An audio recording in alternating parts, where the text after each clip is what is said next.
And this is episode 102 of Weighing In with Travis Hartman. I'm B-Money, the producer. That over there is Weekend Trav. We back. We're back. We had a little hiatus for different things, a hurricane, and just whatever is going on. Episode 102, folks, coming to you from the TH Boxing facility, the podcast room here. I'll go through the normal spiel here in a minute. But tonight, we got to talk Montana Love taking on Stevie Spark and some controversy with that fight. We're also going to talk about this nice Bourbon selection we finally got. If you know anything about Bourbon, you know what that means. Finally got some Blantons. So we got Montana Love, Stevie Spark. We got talking about Blantons and also some formatting changes for our programming. We got some new stuff coming to you all, folks. And then who knows where the conversation goes. But Weekend Trav, one thing I do want to say is I love the fact that you have a Weekend Trav shirt on. Very bright. We're in the Sunshine State. We are in the Sunshine State. This is the #1 Beards, Bourbon, and Boxing podcast shot in Orlando, Florida, specifically Laureate Park, specifically in a boxing gym on the second floor of said boxing gym, in the podcast room, shot on a Sunday or Monday. Today is Sunday, dropping on Wednesday morning at 7:15 a.m. Eastern Standard Time in the world. Then, and folks, you should be watching that at 7:15 today on Wednesday. I'm saying today because I'm assuming you're watching today. Weekend Trav, pretty exciting. We just came off of we came off of a great game, okay? Football game. My team, the Green Bay Packers, who have had a horrible season, taking on your Dallas Cowboys. And Weekend Trav, wow, what a nail biter. It's a somber time for Weekend Trav right now.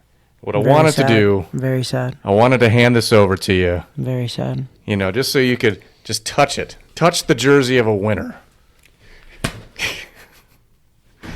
Anyways, so obviously the Packers won. We stink, but we still won. Packers won. Weekend Trav. Somber time right now. Turn that frown upside down. Somber. Because we have item number 1 we want to talk about, and that is from Cleveland, Ohio. Montana Love took on Stevie Spark. Super lightweight division, correct? Yeah. Yep. And I don't know, it was for some random 140 for pounders. some random belt of some sorts. It was on, I think, DAZN as well. Cleveland, Ohio. This was a main event. Round 6, a little controversy, but for the folks at home, give us a little bit about who Montana Love is, and then even if you have something on Spark. But then what happened exactly? Yeah. Break this thing down. We'll try to put some still images here too. It's just kind of it's been a weird boxing weekend, Trav. I think it's been a weird sports weekend. It has. Actually. It has. Counting the NFL and everything else. But Montana Love, if you know anything about Montana Love fought on a couple of Jake Paul undercards. Mm-hmm. That's kind of where and Jake Paul was real high on the guy. And actually, I was pretty high on him too. The kid can fight. He's got a lot of good skill. He was 18-0 going into this fight. And this is his first headliner in Cleveland, his hometown. A lot of pressure when you fight in your hometown. You're undefeated. You're getting highly touted. It is very tough. But this was a showcase fight. This was supposed to be a showcase fight. This was supposed to be a fight where you're supposed to win. And what do you mean by that, showcase fight? It's to showcase this new emerging talent, meaning they're putting him in against another guy that he's supposed to look good against. Okay. And so we're trying to showcase him to the world, and introduce him. We're talking about the promoter. So who's this promoter? DAZN, which is Eddie Hearn. Yeah. Which is your favorite guy, I know. No, I don't mind Eddie Hearn. He's just starting to show off some qualities that I think are unbecoming of a gentleman of his caliber. So Brandon's correct. B-Money's correct. But Montana Love came into this fight highly touted, #1 ranked, I believe, in the IBF and a couple other major sanctioning belts. We'll get to that later. There's a lot of them, so it's confusing for most people. But Montana Love came into this fight, was supposed to blow this guy out, supposed to look fancy, possibly get him out of there. I mean, Sparks has 2 losses. I like what you did there. He did get him out of there. We'll get to that in a second, too. He very much so let's did. Keep going, though. But also, Sparks has got a really good name, too, because he sparked him out of there, too. But, so, for second round happens, Montana Love goes down, gets dropped by Spark, for sure, and ends up turning into kind of a rough and tough fight. I believe there was an accidental headbutt. I think there's a cut. The doctor comes in the 6th round, checks the cutout, lets it go. Love has a pretty nasty split over the eyelid, And it was a kind of a rough fight. I mean, from what I watched, Spark was super, super in his face, on his chest, made it uncomfortable. That's how you beat a guy, though. A top guy, you make them work when they don't want to work. Period. And we'll get into that later in some of our weighing in with Travis Hartman little films as well, because we're going to talk about some technique and things like that, how to beat these guys. And this is how you do it. And Spark had a great game plan. And he got Montana Love out of his comfort zone. Montana Love's a pretty boy. I think that's his name. Isn't it Pretty Boy Montana Love? Something like that. And he is. He's slick. He's good. He just moves out of the way. He doesn't take a lot of punishment. Well, this guy was in his grill the whole time. In his grill so much that in the 6th round, Montana Love grabbed him, flipped him over the ropes out of the ring. Completely out of the ring. Like, it was 100% on purpose. You watch the video. He did it on purpose, 100%. Yeah, we'll see. There's some sort of copyright and trademark sort of issues that we want to put what we can here, and we will. But the scene itself was melee. The ref did not have control over this thing. Not really from start to finish. Really, I think the ref didn't do a very good job. And so as Weekend Trav was trying to describe this, it wasn't that they were already pushed against the ropes and he just kind of accidentally hip tossed them. No. This was. They were really scrapping, kind of middle of the ring, and it finally pushed against the ropes, and he just took the leverage over, and whoop. Yeah, now he lifted him, picked him up, he kind of sat there, and then he went over. Yeah. It was like he lifted him and then threw him over. Yeah, a lot of it was pretty obvious. The ref's not innocent in this one, too. He should have done a better job. But that being said, conduct unbecoming of what should be going on in that ring. So they ended up disqualifying Montana Love in the 6th round for that, and a lot of people thought it was early. And I'm going to say it was a little early too. Okay, I do. However, I think you're 100% correct. This is conduct unbecoming. It is, but I think in a normal circumstance, and the only reason I'm saying this is because Sparks. Good for him for being super honest. Most guys get thrown out of the ring. They're going to fall down. They're going to stay down. They're going to wait for it. Right back in. Yeah, they're going to wait for a disqualification. Yep. Sparks was like, no way. He's like, I'm getting back in the ring. And by rules, you actually do have 20 seconds to get back in the ring. I think on an instance like that. So he got back in the ring and obviously was ready to fight, but they already disqualified him. This is what should have happened, and I'm telling you that this was a discretion call by the referee. He was not by no means out of line by making this call. He was well within his rights to disqualify him and probably made the right decision. However, I think a lot of people would have liked for the referee to took him in the middle of the ring, took 2 points away. You can take up to 2 points, not just one. You could take 2 points away from him, give him a stern warning. You do anything else, you're getting disqualified. I think that would have been a fair call. And then, because honestly, this is why I say that is because I think Sparks was on his way to winning anyway. Yeah. I think he was on his way to winning. What do you take from what I have read and seen between rounds, especially after he got split, after Montana Love got split? It was somewhat overheard when the doctors are checking him out. He's saying something to the effect of that he's having problems seeing. What is supposed to happen there? If a fighter is saying that, the doctor's in sight, what's supposed to occur in that situation? But also, what's kind of running through the head of Montana Love in that moment as well? He's looking for a way out, 100%. And the reason why he's looking for a way out, it's not smart actually, because what would happen if it was ruled an accidental headbutt or some sort of accidental foul? If 4 rounds have been completed, so you have to, and this was the 6th round, so it was. So if 4 rounds have been completed and it gets stopped on an accident, they go directly to the scorecards. Yeah. Whatever the scorecards are at that point. But it's stupid of Montana because I believe he was losing. He went down in the 2nd round. So I believe he was probably losing on the scorecards. I have to look at those scorecards actually, but it wasn't a smart move. But I think he was looking for a way out. And in my opinion is he ended up facing a tougher guy than he thought. And that's what happened. He got in that ring. He got dropped in the 2nd round. The guy was tough in his face, like rough and tough. The guy probably wasn't the cleanest fighter. Right. He probably wasn't. Sparks wasn't. But he was making it tough on Montana Love. And Montana likes to be pretty. He likes to stay on the outside. He doesn't have the dog in him. This is what I got out of this fight. And what I mean by that is, a lot of athletes will say, do you got the dog in you or not? And the dog in you means when things get tough, do you buckle down and get tougher or do you check out? Yeah. In my opinion, Montana Love checked out on multiple different occasions. Yeah. His first checkout for me was trying to pretend like he couldn't see because of the headbutt. He's kind of want a way out. And that's a safe way out because if they would have stopped that fight, they went to the scorecards, he loses on points, but he always has that excuse, It was so odd because even after the fight weekend, Trav, he was walking around after he'd already been in the locker room for a little while. He was walking around backstage like leaving the arena. He hadn't been stitched up yet. He was still split open, complaining about, trying to play. It's just it was a weird setup. Now Montana Love, this is Eddie Hearn's guy, DAZN, the big time promoter. This is Eddie Hearn's guy. Eddie Hearn was there. He was there in Cleveland.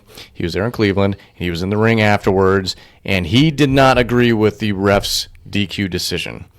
And some of the way he has started to word things, Weekend Trav, it's starting to ruffle my feathers a little bit. Because we used to talk very highly of Eddie Hearn, like, man, he just wants good product out there. He's a guy for the fighters, good fights, yada, yada. But now that he has continuously kind of like marked certain guys as his guys, you can see the favoritism in it. And it's just kind of starting to get a really bad taste in my mouth. That's what she said. I'm gonna tell you why. Eddie Hearn right now as a promoter is very insecure.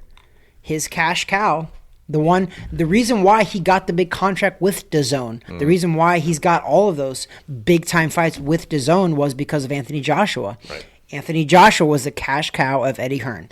Eddie Hearn splashed into the scene by promoting Anthony Joshua. Rightfully so. Anthony Joshua was amazing. Yep. The guy, good looking, could fight, charismatic, all of that. And it was working.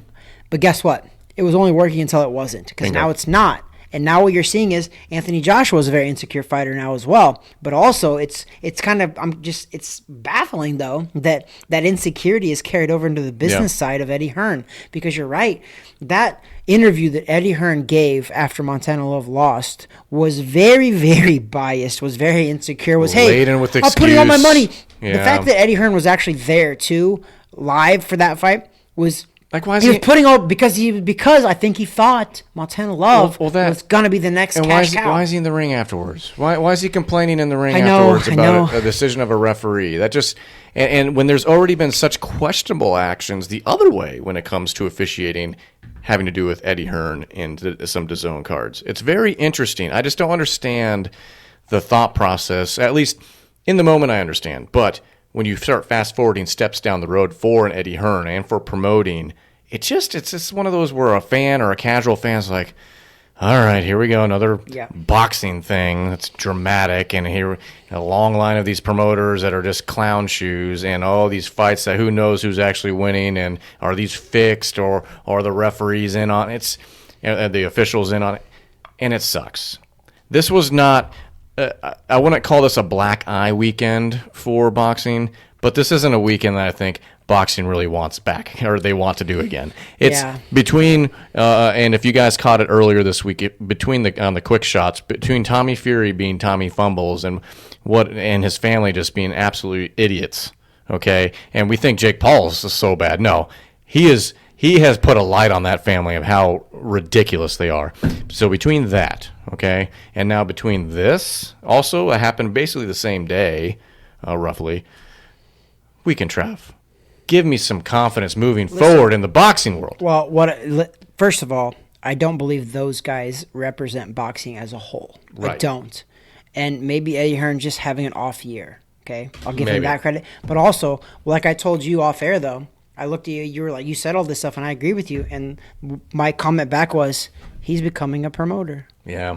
The sleazy ones that nobody likes, that we thought he was better than the Bob Arams and the Oscar De La Hoyas and all those. No. That's the funny and part. That was I made the joke earlier today. It's like, it's pretty sad when Oscar De La Hoya, which, God bless him, great fighter back in the day, when I look at all the class of promoters, he's like the less stinky turd in the toilet bowl at this point, right? And like we don't like to get into politics anymore, but like I said about politics, nowadays it's like we're voting for the least worst. The least worst. I think the promoters now, by giving De La Hoya that you're anointing him the best promoter, he's the least worst of the promoters. I won't go that far saying he's the best promoter, okay? He's the least worst. You know that he's biased already. We already know what we're going to get with him, but he actually wants to put out favorable content. He wants good fights. He doesn't want his fighters to hide. He wants them to fight the best people. Depending on how it comes across, I don't know. But ultimately, it's just not a good look for Eddie Hearn, in my opinion.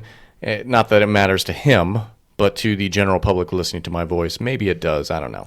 If you know who that is. I think you're right. I think that the interview that he gave afterwards, business-wise, was not good.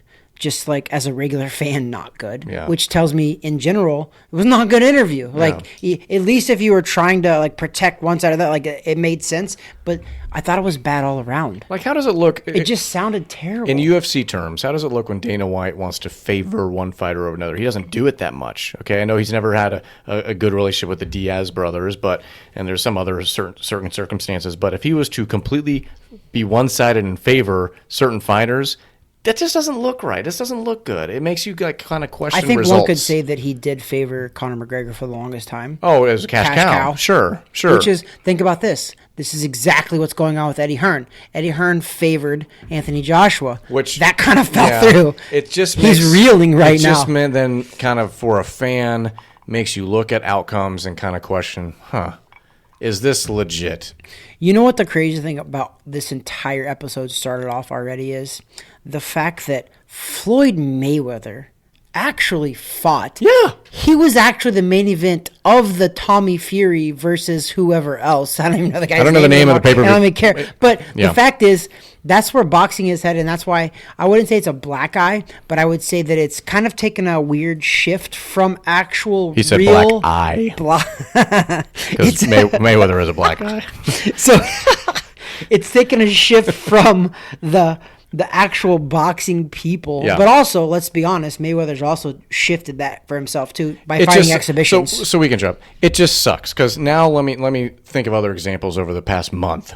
Okay, so when we talk boxing, now we're talking about social media and YouTube stars. We're talking about weird exhibition fights that weren't supposed to happen between guys that are trying to duck YouTube guys. We're talking about, retired fighters fighting all these people. We're talking about celebrities doing this and that. We're talking about guys ducking YouTube guys. Yeah, exactly. We're talking about when we talked about Montana Love and Steve Spark, we're talking about a guy that basically did a freaking pro wrestling move over the ropes. And then we get to, let's talk about real fighters. Well, now we're starting to talk about Terrence Crawford, and we're starting to talk about Errol Spence, and we're talking about, all these other guys that are ducking each other. What are we supposed to think as pugilist fans, as combat sports fans, when we're seeing all these guys duck each other, and then all we're really talking about that's activity is this weird circus stuff. We're back to the circus entertainment side of things. Yep. It sucks, Weekend Trav. Listen, if you're a boxing purist, it does suck. But again, I don't have to like this, and this is what happens, and this is why Jake Paul is very, very popular in it. Whether you like him or not, you're paying to see him, right? This is the shift that's going on. Ugh. I think once in a generation, these things happen, and think about it. In business, B-Money, you're a financial advisor. You've been through so much. You've been through the 2008 housing crash. You've been through this recent one with Biden inflation. But you've been through all of that, right? Mm-hmm. There's a shift that always happens, and right now it's a weird shift, but Jake Paul actually is bringing new eyes to the sport. Yeah. I feel like are purists. No, I know. We're purists, though. I know. It's a weird shift, and it's we're in the middle of it. I know eventually it's revision to the mean, and we finally get the big fights we want of legit people and not the drama fights. Hopefully. So for instance, we don't get Canelo back until Cinco de Mayo because he had surgery, so we're not going to have him for months. The two guys we've been talking about fighting each other, that's probably, honestly, I'm starting to think that's never going to happen. There's a good chance. And so, I don't know, Weekend Trav. So we got to this point because we were talking about Montana Love and Steve Spark and just the wild ride that was. I want to shift topics. Let's go to the second item we want to talk about. I want to start spending a little more love on what we drink. Oh, this is some good stuff, too. And this, if there's ever, ladies and gentlemen, something to love. Good friends. This Blanton's, okay? Blanton's. Oof. If you like bourbon, poppy. If you're aware of what bourbon is, and if you're an enthusiast, Blanton's is the good stuff. Because, and I think, and I mentioned this before, I think it operates almost under the scarcity principle. It's hard to come by. It's not overly expensive. It's about $100, yeah. About $100. But you just can't find it anywhere. That's hard. Even when you go there, they don't let you take much. I'm telling you, if you go to most places that sell this, it's not on the shelves. No. It's not. It's behind the counter. 100%. You cannot see this stuff. And you have to ask for it. Each shop or whatever only gets a few here and there. It's just the scarcity principle, so you want it. And that's not the only reason Weekend Trav why it's a fan favorite of bourbon. It's actually pretty damn good, too. It's actually extreme. To be honest, we're going to rate this probably too later. But to be honest, this is the price point of this. It's for what we get. We're usually in the 50 plus range. Yep. Which is, it could be expensive. It is, and I get that, especially with Biden inflation right now. Everybody's pinching their pennies. But it's, in my opinion, one of the best bangs for your buck. Yeah. Do you not agree? Like I agree. I think that we've had a lot. We had a $360 bottle in our 100th episode, And that was okay. And it was good. It was good. It was okay. But was it $360 good? I don't think so. So I mean, I've had this several times before, and mainly at specialty places, right? And you're paying up the butt just for a couple ounce pour. And I've always loved it. This is very good. I'm so happy we have this. This is going to be, I think, from a scoring standpoint, probably my best score I've ever given to one of these things. Now, we haven't done 100. This is episode 102. We haven't done 102 different bourbons, but because we double up sometimes. But we've done a lot. We've done a lot. We've drank a lot, folks. I mean, it's got to be close to 75. To the point. 60 to 75. It's it's affected my life where I don't really drink other than for our podcast much during the week anyways. So we're testing it all the time. Because I'm like, my body can't handle it. But this is so good. It's very smooth. It's traditional, in my opinion. There's not something where you're like, oh, I get that.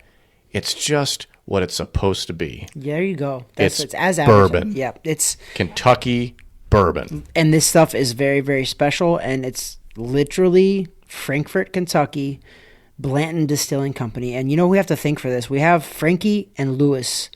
Wine Regions is where we got this from. Mm-hmm. There's some good friends of ours. We've talked about them many times, but if it wasn't for these guys, we wouldn't have most of the high-end bourbons that we have. Yeah. These guys have really hooked us up, and we appreciate you guys. We love you guys. Wine Regions in Claremont, Florida. Go check them out because they have the best stuff. Because they know this stuff. They own a bar. They own a couple different high-end cocktail bars. They know their bourbon. They know their whiskey. Mm-hmm. They know their alcohol. And they've always taken care of us. And they'll get their own stuff barreled up and stuff like that. So, and they go all over the place researching this stuff. They go get select barrels themselves, pick them and everything. For those curious at home, if you're a Blanton's person, one of the things with Blantons, I don't know if you knew this, is that each of the corks and the cap, there's a letter. Mm-hmm. Okay, so it spells out Blantons. And we have letter N for those people at home. I'm not sure which N it is because there's two N's in Blantons.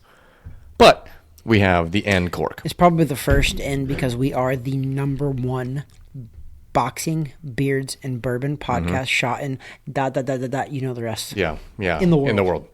That's the rest.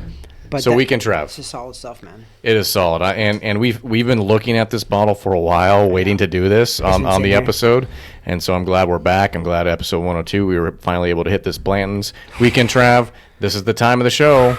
We got to score the thing. 0 to 10 boxing gloves for those at home. We do a ranking system. 0 is awful, which is probably close to where proper 12 is. That's not a bourbon, but it's the by far probably the worst one. Right? Conor McGregor whiskey is horrible straight. So 0 is bad. 10 is the best. But as with every kind of scoring system, remember, if something's scored a 10, you're basically saying there's nothing else ever that's going to be better than that, and that's the best ever. So we've never ranked anything higher, I think, than maybe like an 8, 1. Total. Yeah. We can trav. We're going to score this thing. You're going to do 0 to 10 boxing gloves. I'm going to do 0 to 10 boxing gloves. We take the average. I'm going to tell you right now that it says, we believe this is the finest bottle of whiskey ever produced, affording you extra flavor, bouquet, and character. Wow. Yeah, I guess, yeah. Wow. Okay. Hold on. I do taste the character. If I had hair like you, I'd I have like that. I'm getting the bouquet of character right now. The bouquet of character. Okay. Let's see. Listen, we usually test it over in the bourbon room, but today we're going to keep it here. How does it sound on the ice?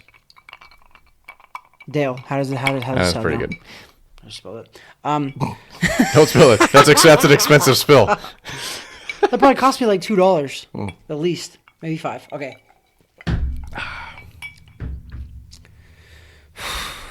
I'm going to go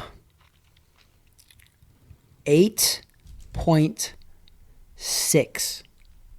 8.6. Okay. And that by far is my highest. I think I might have had an 8 before, at a straight up 8, but I think 8.6 is my highest. And I like it. I do. It's been, and like, here's what matters for this is my rating. It always encompasses what goes price, into it. Yep. Taste, yep, and how I feel after I drink it. That's it? There's no three. I have three. Those are the top three. 3. Those are the 3. Okay. Price, taste, yep. How I feel after drinking it. Like, I feel pretty awesome. Like how you like sexy, how you feel like that. Like how Listen, how wine I sometimes cannot makes take people you feel serious sexy. when you're wearing pink glasses and I have to look at them. What? They're pink. They're 100% pink. Yeah. Listen, I'm wearing a girl dad hat too, so it just works because Listen, you 8.6. What's your rating? 8.6, fine. Okay, What's your so rating? it's interesting that you mentioned the breakdown because we've never done that, like how we break down our score. So I think some of my items are very similar. Price is definitely one. I don't want that to be the only thing, but it's important, right? Because not all of us are ballers. Some of us are ballers on a budget, right? Yeah, we're balling on. Everybody's balling Everyone's on a budget. balling on a budget because of Biden inflation. Biden inflation. We're Biden inflation ballers, right? So, anyways, so price is important. And accessibility, I think, is one, which this is not accessible. It's not very gettable, easily. yeah. Just because you have the money doesn't mean you can get this. No. Yeah, know some people. Taste is definitely one. You know, for me, because I usually put everything in ice, so I like to see how it unfolds as some of the ice kind of works its way through, and then also afterwards. So sometimes when you drink something, it's harsh. Like when you breathe it in and out, you feel the sharpness of it. This is very smooth the whole process. Start to finish. Yeah. Yep. And then you said feeling. Okay. How do you feel? How much of a man do I feel like? Oh wow, Tim Allen. So we can try. That's kind of what goes into my score, and I kind of like stir it up in a pot and bloom, spit it out, and I spit out a 9.0. Wow. Oh my! For Wow. 9, I love it. Now I feel like I feel like I slided. Which is an 8.8. lens. 8.8 on average. Highest of all Highest ever. time for weighing yourself. Highest ever. Iron. You It's thought not even close. You thought episode 100 would give us the highest ever. No, episode I 102. know, because that's where I hope people Yeah. that actually we need to start attracting those better bourbon and whiskey drinkers because they're not listening to us. I don't think now it's not about price because we bought a $360 bottle, Oh, it's never been about price. and that's what I love. What we do is that we base it on a total of more than just price, but it does. It's a factor. Listen, We cannot lie. It's a factor. You want a good hamburger? Where do you go? McDonald's. Really? That's like the worst answer. Jeez, I was trying to get a good. I thought we one. were doing satire. No, okay, so you can go get I threw you off big time. You were like, Yeah. wait, what? That's not even the best fast food burger. All right, I was kidding. Okay, obviously. but you can get a fast food burger. Okay, it satisfies you. It does its job. You might have diarrhea later. Yeah, I mean, McDonald's Actually, is terrible. probably. It is. Don't eat that McDonald's place, is a guys. Don't hockey eat puck. that place. You could Don't. throw a cheeseburger Don't. in the back of your closet, and in 6 years it would look the same. Yeah, don't Like eat people that. have done that. Don't eat that. So you got your fast food stuff. You have your medium range burgers. Okay, and you go I don't know where's Shake Shack, one of these places, and it's like $11 for a burger. Yeah. You can go to a gourmet restaurant. Why the hell would you order a burger there? I don't know, but it's like $25. Yeah. Okay, so you're gonna get what you're gonna get. Experience is one of the factors in that price, but ultimately, you know what? If you're hungry for the Burger King Whopper, it's going to do it. If you're hungry for the Shake Shack burger, it's going to do it. I'm never hungry for the damn premium burger at a steakhouse. Get a steak there. Listen, these are my two right now. These are my two top burger places. Okay. It is Culver's. Yeah, I love Culver's. Bro, but they're it's like $10 or $11, but it's also It's for so but you good. also get fries and drink for $10 or $11. The mushroom Swiss burger there is money. I love it, bro. The double. I literally love it. And oh my gosh, I just Some forgot cheese my curds up in second there. place. Man, that sounds good. Dude, I love You like the Culver's. cheese curds? I like the cheese No, curds. I don't. What? I've never had them. The fried cheese curds. I'm not saying I don't like them. I've never had them. I am so traditional and loyal that I just posted on my Instagram that since 2012, I order the exact same Chipotle order. You do. You know, Culver's is a Wisconsin brand. Is it really? Yeah. They have them in Missouri as well. Yeah, well, that's and now they have them over now here. they have Like, no, they've had them yeah, for a while. I've gone there several I times. just forgot the next place that I was going to say. Smash Burger. Yeah, it's okay. Smash Burger and Culver's. They've jacked up my order several Love times. them. So experience. Well, but so that factors there you into go. it. Experience. But how does it actually taste, dude? You actually okay. because it is Culver's is better. yeah, and it's faster. It's better. You know, my mom just landed in KC, and I'm happy about that. Good. But yeah, dude, Culver's. Yeah. It's on my list right now. When delicious. when I leave here and I want to have I hate the word cheat day. I hate that. Period. I call it reward day. My reward day is I have Culver's. Yeah. I think they have the best burger. They have great fries. Yeah, fries are okay. I think the Dude, fries are awesome. The here- curly fries, they're fucking awesome. Okay, fine. That's fine. When you get the fries, also order a side order of cheese sauce. dip the fries in the cheese sauce. See, this is why I have you, because I don't Yeah. know that. I Yeah. don't ever. I don't explore enough in my food choices. And listen, I'm not a Pepsi guy. I don't like Pepsi. I like Mountain Dew, but I'm not a Pepsi guy. But you know what I do like? Wild cherry Pepsi. I don't know why. Because you're wild at heart. I am wild at heart. That's a book. So Weekend Trev. Blanton's. You're gonna say something. I don't remember. But Blanton's 8.8 boxing gloves, folks. That's the highest we've ever had. So if you can get your hands on one of these bottles, do it. If you can get your hands on one of these bottles and want to send it to us, do it. Do it. Do it as soon as possible. Weekend Trev. I love this stuff. So I could drink this. You know what's really cool too? Don't forget the little cage on it though. This is, if you look this little, if you're listening to us on Spotify, which I hope you are, but I hope you're also watching our beautiful faces. This is a cool little net that it has on there. It like signifies that it's true Blantons. Okay. So, ladies and gentlemen, we have some updates here with regard to the brand, the Weighing In with Travis Hartman brand that we're doing. Obviously, we've always done this podcast. This is kind of where we started. Like, hey, let's do a podcast. Okay. And then we did. And we're 102 episodes in, a couple years at this point. But we've randomly done some prediction videos. We've randomly done some of these other random posts. Obviously, this past Monday, we did a quick shot video on this Tommy Fumbles Fury crap. But we wanted to start adding some additional content. Things of reaction videos to fights. Maybe fights that we've actually done prediction videos towards. You know, technique things. Maybe even, dare I say, the gambling side of things. What's B-Money doing? B-Money is on point. What's B-Money doing? Well, actually, you know what? B-Money tonight lost. Oh, you did. I lost money because, as a Packer fan, I know how bad we are. And we were taking on his Dallas Cowboys, and the spread was only, 4.5. 3.5. Well, they came down, but earlier in the week it was 4.5 kickoff, yeah. for the Cowboys. And so I said, either the Packers are going to win, I'm going to be very happy, or they're going to get spanked.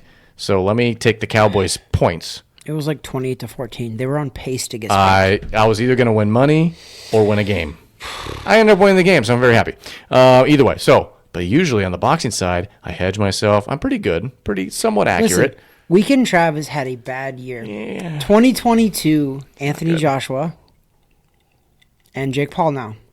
And I've actually Jake Paul's, I got that one wrong. Jake Paul's actually been I've predicted his fights like pretty on point actually. All of them. The point being, I have Anthony Joshua, I predicted 2 of his wrong, and now I'm pretty much 0-3 between Jake Paul and Anthony Joshua. The point being, my 2022 has been terrible. Let's end already. A lot of 2022 for a lot of people has been terrible for a variety of reasons. However, what I'm going to say is the prediction videos, as we go through that catalog of what we've done, we've been pretty mixed, but we're going to do more and more. Well, here's the deal. And we're going to break one of us these is things. Right, so keep listening to us. So, we're going to break down some of these fights, have some reaction videos to it. We're going to I'm going to take you down to your gym. We got a new mix. I'm actually going to take you down to your gym sometimes, Weekend Trav, and we're going to work technique. Because people want to see that. Like, if you've only watched boxing or you're just kind of interested in this world and trying to figure out the basics of fitness when it comes to boxing, there's a lot of gyms out there for that. But very simple technique things. Or like when we speak in lingo, like we talk about, I don't know, what do we say?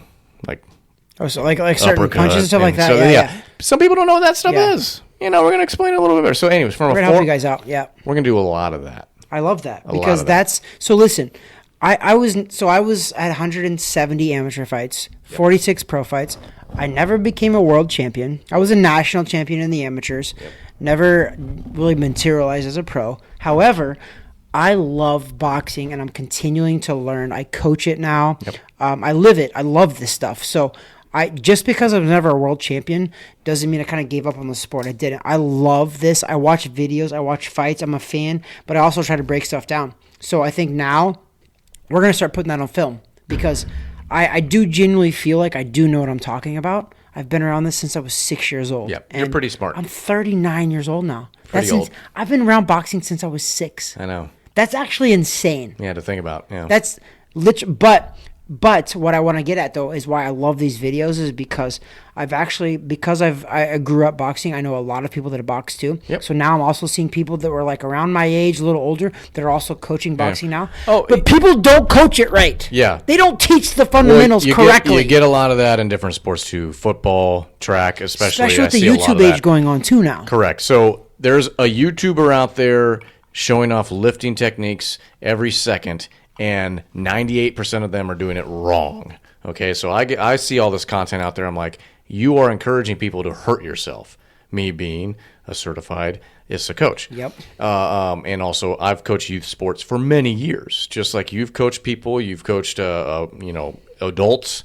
You yourself have boxed, Kids, obviously. everybody, Kids. yep. So you see people doing things the wrong way, or at least advising the wrong way. We're done with that, folks. Here at Weighing In with Travis Hartman, we want to give it to you straight. We're going to give it to you truthful, and we're going to show you the right ways to do things. So we're going to also continue the In This Corner statements whenever we can get an interview down for something that's relevant, people that want to, you want to hear certain people. And we have several of those out there already, but we're going to continue to do that. So that's kind of our goal, ladies and gentlemen, for you listening to us on this podcast. We want to do more. It's as Pat McAfee would say on his show, it's for the brand. Right. You know what? No, you know what it's for? We're the people's champion. We're the grassroots people's champion.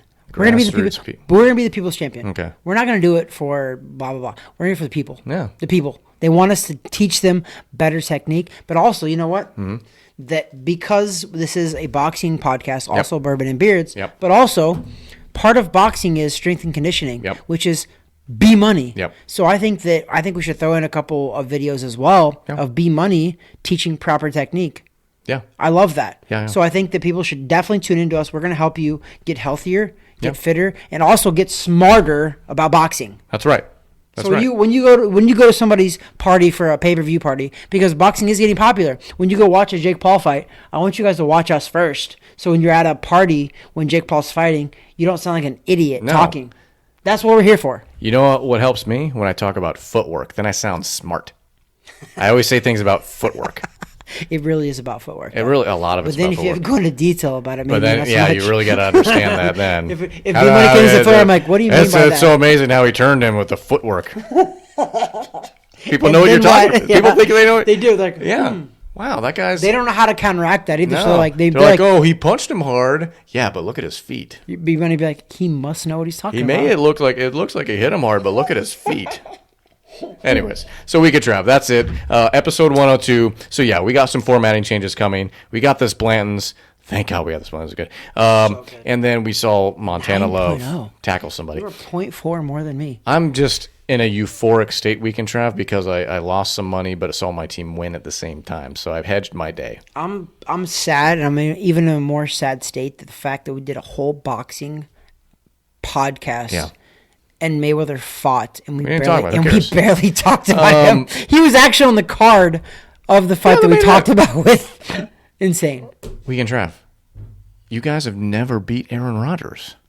Oh, can I talk about the stat that we had? It was 195-0, and we're leading by 14 or more points in the second half. Yeah, or overtime. Yeah. We were 195-0. Now you have. What did I say? I looked at that stat and I said, dude, anytime. I literally said it too. I was like, that's a stupid stat to show right now because there's a first for everything. Anytime commentators do things like that, especially with kickers, when like a guy's lining up for a field goal, 45. Oh, he hasn't missed all year. Yeah, he's about to miss. They do it on purpose. It's a These jinx. statisticians are jerks, and I feel like they've never played before in their lives, and they're just really smart, and they want us to fail. It's like I was talking to your wife this evening, and they always come up with the negative stats. That's true. Why don't we try to show off positive stats? Like, hey, in this scenario, they always win. Yeah, you're not wrong actually on that one. They do. You think about it. You look at a lot of stuff. They always come up with like a negative stat. Well, yeah. It's negative cells. Anyways, we can draft. Drama cells. Anything I missed? You hit everything. Did I? You other than missing on the Cowboys are supposed to win. Oh, stat guy. Did I miss anything? I think we're good. Okay. You're good. We're good. You good? Yeah. You got it. There's no one over there. Okay, thank you. But yeah. Anyways, so special thanks, TH Boxing, Gulfstream Financial, and IF Enterprises. As always, we got to name this lounge, by the way, or this room. We got to name the lounge too. Well, we do it. It's called the Bourbon Room. It's open for naming rights. First of all, it's called naming Bourbon. rights, folks. You know what though? If anybody wants to jump in here and sponsor one of our rooms, you can sponsor the podcast room or the Bourbon Room, but I call it the Boom Boom Room. But whatever, you can sponsor it. Sponsor my pink sunglasses. You can sponsor Pink Sunglasses. You can sponsor anything. This is sponsored, but that could be you. But it's not. but it could be. But it's not. See, this is what we miss, the rambling nature of what we do. Listen, I don't even know why you have a Packers fan right now. I just hate the fact that this Packers beat us today. You know what this is? We probably should have did a more full episode. Do you remember when we did an episode maybe a year or 2 years ago? It was in the first year, and I had to wear a Packers outfit? Yeah. What was that from? We didn't play you. Yeah, Why did I wear it? Are you sure? It was only a couple years ago. We don't play you guys every year. I thought we played, like, didn't we? Do we play every year? Remember, we met over at Nona Blue and watched.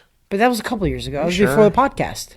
Are you sure? I don't know. I don't know either. But I do know that there was an episode. I'll have to look it up. Yeah, I know. That I see you lost a bet. I wore a jersey and I had gloves. I had gloves. Yeah. You brought everything. Yeah. I wore it though. You lost a bet. I can't remember what the bet was. I know, and I followed through with that. You're welcome. I would follow through with the bet. I always own my bets. All Okay. right? Well, I can't help it that 100%. you lose your bets. Well, listen, I feel like we should probably make a bet coming up.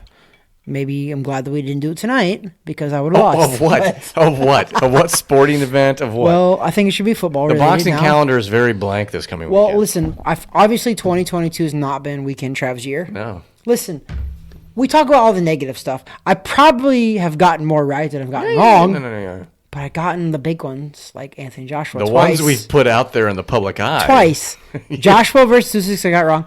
B-Money got it right. Yeah. Jake Paul, although, no, I got it wrong. I did tell B-Money I was like, listen, one of my other friends too was like, hey, I'm going to bet on this fight. I was like, listen, I do think that Silva's going to win. But however, I go, what's the over-under? He's like, it's 6 rounds. I go, a 100% bet on the over-under. Mm-hmm. And the guy won some money. So I was kind of correct on that. But Paul did impress me, man, on that one. And I hate to end this episode on the fact that I just said Paul impressed me. Jeez. But he did. I feel like we should end it on something else then. What can we end it on? I don't know. I feel like we're coming into a weird transition to where we're talking about Very Jake. rusty. But we're talking about Jake Paul on a serious level now. I don't like and that. I don't like it either. Well, we need to look at some fights that might be coming up. Terrence Crawford. He's fighting somebody. He's also some gonna. guy. You know what? Terrence Crawford And is. Usyk is fighting some guy now too. Is he what next year? It was ordered. I can't remember. In December? I don't know if it's in December. or No, not. it's got to be next year. Because Yeah, he said he wasn't going to fight until next And year. that could be, but someone just ordered the fight, so I don't know. There's just a lot of this stupid stuff going on, and it's not very. Last year this time I was excited heading into the new year. The lightweight division got us excited. I think it was the 135-pound But those division. guys are never going to fight each other. I know. They're not the only ones. They're just going to ducking each talk other. about it, and they will never fight each other. You know, we have to think for that though. Manny Pacquiao, Floyd Mayweather. That fight got built up for over like 3 to 5 years. Yeah. And then guess what happened? Ended up doing like Mayweather made like $250 million. Pacquiao made like $180 million. So all these other fighters are like, oh, I can make that money if I just wait. It's just, those no, guys you aren't the can't same. because you're not the same. Those guys aren't the exactly. same. You're not cut from the same cloth. Okay, so They don't have the dog in them. that's how we end, I guess. That there is Weekend Draft. That there is B Money, aka producer, aka I wear pink sunglasses. But I got the dog in me. Woo, woo, woo, woo, woo. That was a little girly dog. God bless. I feel like mine was like more deep. Like make yours deeper. All right, Got the dog.